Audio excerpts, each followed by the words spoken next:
করে নেবো, নামায় ঠান্ডা করে নেবো। ঠান্ডা করে নেওয়ার পরে মনে করেন ওইটা যে এখানে দিয়ে এখানে টানা হবে। টানা হওয়ার পর ক্রিম উঠবে, ক্রিমগুলো ওঠায় নিয়ে ওই ক্রিমটা আমরা আবার ওখানে নিয়ে জাল দেবো।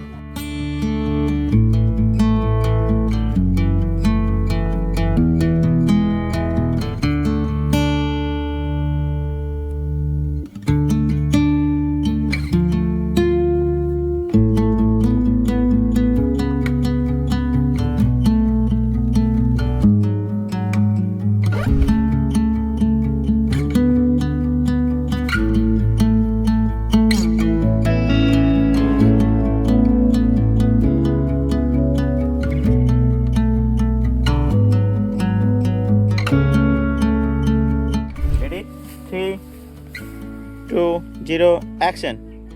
ঘি তো অনেক খেলেন, এই বিলোনা ঘি খেয়ে দেখেন, আপনার ধারণাই পাল্টে যাবে। বেলনা পদ্ধতির মাধ্যমেই মাখন তৈরি করা হয়, আর সেই মাখন থেকেই আমরা গ্রিন টেস্ট ফুড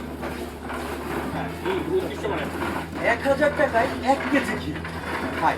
ঘি তৈরি হয় প্রকৃত মাখন থেকে, আর মাখন তৈরি করতে সময় এবং শ্রম দুটোই লাগে।